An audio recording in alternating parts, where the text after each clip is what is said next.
আজকের কেকটা কিন্তু খুবই ইজি, কিন্তু দেখতে খুবই সুন্দর। আশা করি তোমাদের থেকে অনেকটাই ভালো লাগবে।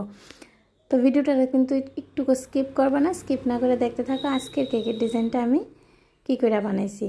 তো আমি প্রথমেই কেকের ক্রিমটাকে সোক করে নিতেছি। সবসময় আমরা প্রথম ধাপ এটাই থাকে যে কেকের লেয়ারগুলোকে ভালো করে কিভাবে সেট করুম। তো প্রথমে আমি একটা লেয়ার নিয়ে নিলাম আর তার মধ্যে ভালো করে সুগার সিরাপ দিয়ে কিন্তু সোক করে লেছি। তারপরে ক্রিম দিয়ে দিলাম আর আরও একটা লেয়ার আমি দিয়ে দিলাম মিডলে। আর ক্রিম এখানে যার যতটুকু ভালো লাগে, অনেকে আছে যে ক্রিম অনেকটাই ভালো লাগে অনেকের থেকে, তো বেশি ক্রিম দিলে ভালোবাসে।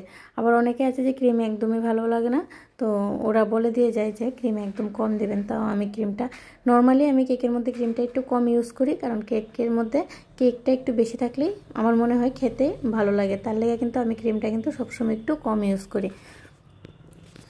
তো অনেকে আছে বলে দেয় যে অনেকটা ক্রিম দেবেন, তখন আমি কিন্তু একটু ক্রিমটা দিয়ে দিই একটু বেশি করে।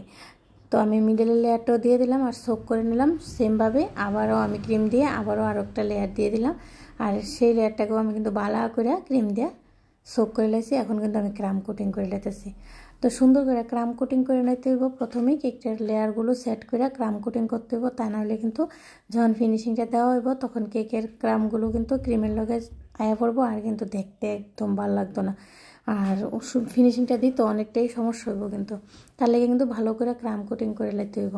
ক্রাম কোটিং করে কিন্তু আমি রেস্টিংয়ের জন্য ফ্রিজে রাখি, অনেকক্ষণ ফ্রিজে রাখি, যতটুকু সম্ভব আমি ফ্রিজে রাখি। কারণ ফ্রিজে রাখার ফলে কিন্তু কেকটা অনেকটাই সেট হয়ে যায় আর টাইট হয়ে যায়। তারপরে কিন্তু ফিনিশিংটা দিতে অনেকটা ভালো লাগে আর সুন্দরও হয় ফিনিশিংটা, তাড়াতাড়ি ফিনিশিং দেওয়া যায় কেকের মধ্যে।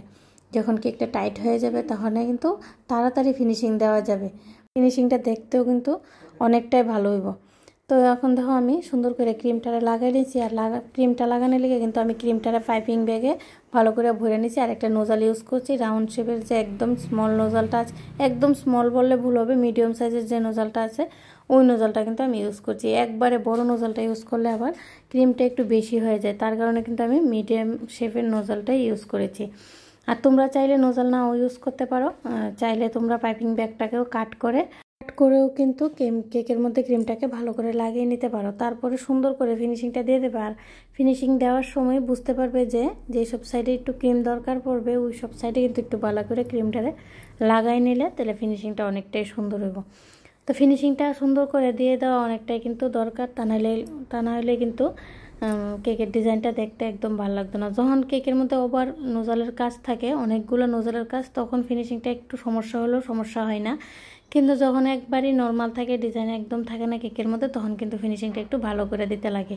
তো এখন দেখো আমি সাইডে কিন্তু একটু ডিজাইনও দিলাইছি কোমের সাহায্যে ভালো করে। আর ডিজাইনটা দেখলে তোমরা বুঝতে পারবা যে আমি কেকের মধ্যে কত কম ক্রিম ইউজ করছি।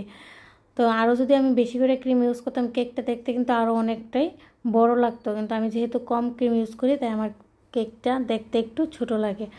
আর বেশিরভাগ লোকে আছে যে কম ক্রিমেই ভালো পায় আর কি। আর অনেকে একদম কম লোক এমন আছে যে কেকের মধ্যে ক্রিমটা একটু বেশি দেওয়ার লেগে কয়।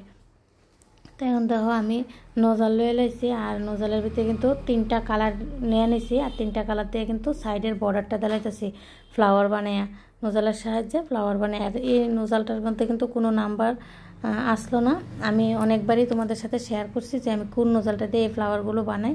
তো এখন দেখো আমি কিন্তু এখানে চকলেট জেল নিয়ে লাইছি, আর চকলেট জেল নিয়ে আমি সাইডে একটু ডিজাইন করে লাইতেছি। আর এখানে কিন্তু আমি ওই সেম ফ্লাওয়ারটি উপরে বানাই দেবো, আর কিছু চকলেট চিপস ইউজ করে দেবো, আর অনেকগুলো কিন্তু সুগার বলও আমি এখানে ইউজ করে দেবো। তাহলে কিন্তু কেকের লুকটা দেখতে অনেকটাই ভালো লাগবে। আর এই কেকটা কিন্তু একদমই সিম্পল। আর এই চকলেট চিপসগুলো কিন্তু আমি চকলেট কম্পাউন্ড পাওয়া যায়, তোমরা সবাই জানো যারা কেক বানাও, তো ওইগুলাকে মেল্ট করে ডবল বয়লারে মেল্ট করে নিয়েছি। আর এইগুলা কিন্তু আমি চামচের সাহায্যে বানিয়েছি। তোমরা যদি দেখতে চাও তাহলে আমাকে কমেন্টে জানাবে, আমি অবশ্যই কিন্তু ওই ওয়ার্কটা তোমাদের জন্য নিয়ে চলে আসবো। আমার কেকের এতগুলো ভিডিও হয়ে যায় যে এক্সট্রা কাজগুলো আমি ভিডিওই করতে পারি না। আশা করি অবশ্যই নিয়ে আসবো। এতদিন শীত ছিল, ঠান্ডা ছিল সবার জন্যই, তো ঠান্ডার দিনে কেকের অর্ডারটা একটু বেশি থাকে, যখন গরম চলে আসে তখন কিন্তু কেকের অর্ডারটা এত একটা বেশি থাকে না, তখন আমি অবশ্যই তোমাদের জন্য সব রকমের ভিডিও নিয়ে চলে আসবো। তো এখন কিন্তু আমার কেকের ডিজাইনটা দেখো একবারে রেডি হয়ে গেছে গা। তা আমি এখন হাত দিয়েই কিন্তু হ্যাপি বার্থডেটা লিখে দেবো আর নামটাও লিখে দেবো। তো কেমন হয়েছে কিন্তু অবশ্যই কিন্তু জানাইবা। যদি ভালো লাগে তাহলে চ্যানেলটাকে একটু সাবস্ক্রাইব করে নেবা, পাশে থাকা বেল আইকনে একটু ক্লিক করে নেবা, তাহলে যখনই আমি নতুন কেকের ভিডিওগুলো মানে আপলোড করুম সর্বপ্রথম তোমাদের কাছে কিন্তু আইব কেকের ভিডিওগুলো। তো তোমরা সবাই খুব ভালো থেকো, সুস্থ থেকো আর অনেক অনেক আনন্দ থেকো। আর ভিডিওটা পুরোটা দেখার জন্য তোমাদের সকলকে জানাই ধন্যবাদ। রাধে রাধে ফ্রেন্ডস।